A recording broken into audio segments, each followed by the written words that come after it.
BNP বর্তমান সময় এমন একটি দল যারা বর্তমান সময় সবাইকে অনুকরণ করে চলে। যদি কেউ বলে লুতু লুতু লুতু, বিএনপির লোকজনও বলবে লুতু লুতু লুতু। আবার কেউ যদি বলে পুতু পুতু পুতু, অমনি বিএনপির নেতাকর্মীরা সাথে সাথে বলবে পুতু পুতু পুতু। এটা এখন তারা হচ্ছে অনুকরণ পার্টি। তারা বর্তমান সময় সবাইকে অনুকরণ করে, যে যাই বলবে সেটাকেই অনুকরণ করবে। এই হাস্যকর কথাবার্তাগুলা আমি কেন বললাম? এই কথাবার্তাগুলো বলার পিছনে অবশ্যই একটা কারণ আছে। কি সে কারণ? সে কারণ হচ্ছে, যদি আপনারা একটু পিছনের প্রেক্ষাপট অবলোকন করেন, সেখানে দেখতে পাবেন যে এই আওয়ামী লীগকে নিষিদ্ধ করা হলো, তখন বিএনপি বলল এটা আমরা অনেক আগে থেকে বলে আসছি। বর্তমান সময় রাজনৈতিক দলগুলো বলেন বা অন্তর্বর্তীকালীন সরকারের যারাই যেই সকল কথাবার্তা বলতেছে, বিএনপি টোটালটা কপি করতেছে, সম্পূর্ণ কথাবার্তাগুলো কপি করতেছে। বলতেছে আমরা এটা অনেক আগে থাকতে বলছি, আমরা অনেক আগে থাকতে এ ধরনের সংস্কারের কথা বলে আসছি। এটাই বর্তমান সময় বিএনপির লোকজন বলবে। কিন্তু আসলে কি বাস্তবতা তাই? বাস্তবতা কিন্তু মোটেই সেরকম না। বর্তমান সময় বিএনপি চাচ্ছে সবার সাথে একটু তাল মিলিয়ে চলতে, কিন্তু আসলে কি সেটা হয়? সেটা হওয়ার না, কোনোদিনও হবেও না। বিএনপি এই সকল লুতু লুতু পুতু পুতু করতে গিয়ে তারা বর্তমান সময় তাদের অবস্থান থেকে সরে আসছে আমি বলবো। কারণ এই আওয়ামী লীগ সরকার পতনের পরে বিএনপি তার দলটাকে এখন পর্যন্ত সাজাতে গোছাতে পারেনি। এখনো বাংলাদেশের যত চাঁদাবাজি হচ্ছে, যত জায়গায় যত দুর্নীতিমূলক কার্যক্রম হচ্ছে, সবকিছুর দায়ভার অন্তর্বর্তীকালীন সরকার বলেন, জামাত ইসলাম বলেন, এনসিপি বলেন, সবাই কিন্তু বিএনপির মাথায় চাপাচ্ছে। তো সেই জায়গা থেকে কি বিএনপি বের হয়ে আসতে পারছে? না, মোটেই পারে নাই।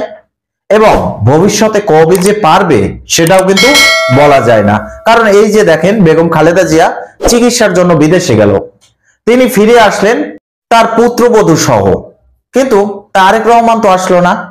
বাংলাদেশে আওয়ামী লীগ সরকার থাকতে বুঝলাম তারেক রহমানের বাংলাদেশে আসা ঝুঁকিপূর্ণ ছিল। এখন বাংলাদেশে আসতে তার জন্য কিসের ঝুঁকি? জেলে থাকতে ভয় পাচ্ছেন? আসলে অ্যারেস্ট হবেন বা জেলে যাবেন এই রকমের ভয় পাচ্ছেন? তাহলে তো রাজনীতি করার দরকার নাই। আপনার যদি এরকমের ভয়ই থাকে মনের ভিতরে, তাহলে তো আপনাদের এই যে এত বড় সংগঠন বিএনপি, যে বাংলাদেশের একটি অন্যতম বৃহৎ সংগঠন, এটার আসলে কোনো তাৎপর্যই থাকবে না। আওয়ামী লীগ সরকার পতনের পরে তারেক জিয়া আপনি দেশে আসতেন, দেশে আসার পরে আপনার দলটাকে আপনি যদি সাজিয়ে গুছিয়ে রাখতেন, তাহলে আজকে অন্য দলের কথার সাথে এই লুতু লুতু লুতু পুতু পুতু পুতু এগুলা করতে হতো না। আপনার নিজের কথার সাথে সবাই লুতু লুতু লুতু পুতু পুতু পুতু এগুলা করত। এখন এই সকল হাস্যকর ঠাট্টার তামাশার দল হয়ে গেছে বর্তমান সময় বিএনপি। অন্যদিকে যদি দেখেন জামাত ইসলাম, এখন বর্তমানে জামাত ইসলাম আপনি যাই বলেন, বর্তমানে বাংলাদেশের বুকে তারাই সক্রিয়ভাবে দাঁড়িয়ে আছে।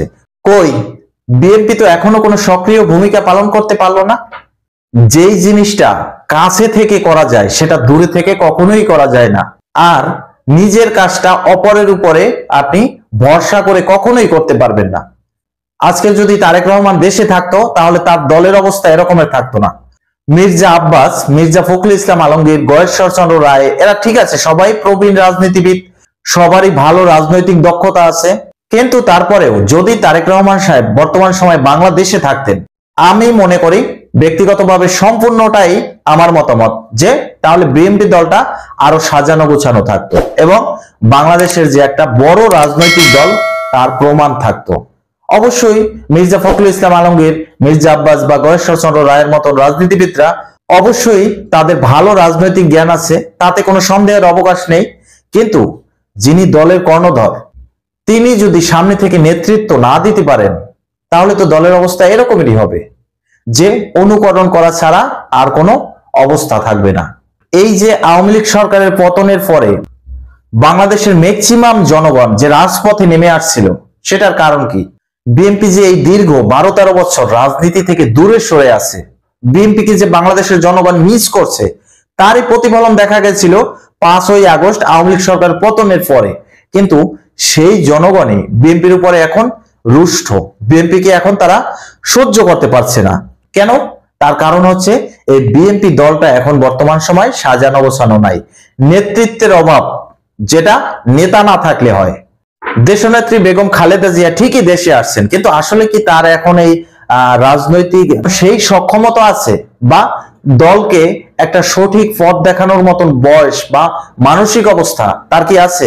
তিনি তো অসুস্থ ব্যক্তি। অপরদিকে তারেক রহমান তিনি লন্ডনে আছেন, লন্ডন থেকে ভার্চুয়ালি যুক্ত হয়ে মাঝে মাঝে নেতাকর্মীদের সাথে একটু কথা বলেন, বাংলাদেশের জনগণের উদ্দেশ্যে দু চারটা ভাষণ দেন, এগুলাই করেন। এটা করলে ভবিষ্যতে আপনারা একটা অনুকরণ প্রিয় দল হিসেবে পরিচিতি দান করবেন। আমার কথাটা শুনতে একটু খারাপ লাগলেও আসলে কিন্তু এটা বাস্তব কথা, আপনি মিলিয়ে নিয়েন। বাংলাদেশের রাজনীতিতে বর্তমান সময় যে রদ বদল হইতেছে, যে পালা বদল হইতেছে, তাতে বিএনপি কি ধরনের ভূমিকা রাখতে পারবেন? এইভাবে অনুকরণ করে যাবেন, নাকি আপনাদেরও কোনো ভূমিকা থাকবে?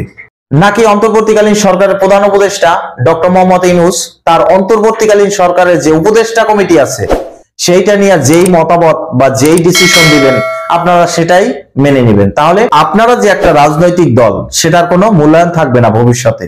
ভবিষ্যতে বাংলাদেশের জনগণ বা রাজনীতি প্রিয় মানুষ যারাই আছেন তারা ভুলে যাবে যে বিএনপি একটা অন্যতম বড় রাজনৈতিক দল। তখন তারা এটাই বলবে যে বিএনপি এই যে মানুষকে অনুসরণ করে বা বিভিন্ন দলকে অনুসরণ করে। কেউ যদি বলে লুতু লুতু লুতু, তাহলে বিএনপিও বলছে লুতু লুতু লুতু। আর কেউ যদি বলছে পুতু পুতু পুতু, তাহলে বিএনপিও বলছে পুতু পুতু পুতু। এটা হচ্ছে বিএনপির বর্তমান সময়ের প্রেক্ষাপট। তো প্রিয় দর্শক, দেখতে থাকুন ভবিষ্যতে বিএনপির প্রেক্ষাপট কি হয়। যা কিছু হয় সবকিছু নিয়ে আমি থাকবো আজকের বাংলাদেশ ইউটিউব চ্যানেল বা ফেসবুক পেজের নিয়মিত আয়োজনে। আজকের এই পর্যন্তই শেষ করছি, পরবর্তীতে নতুন কোনো ভিডিও নিয়ে আসবো। সেই পর্যন্ত ভালো থাকুন, সুস্থ থাকুন, আল্লাহ হাফেজ।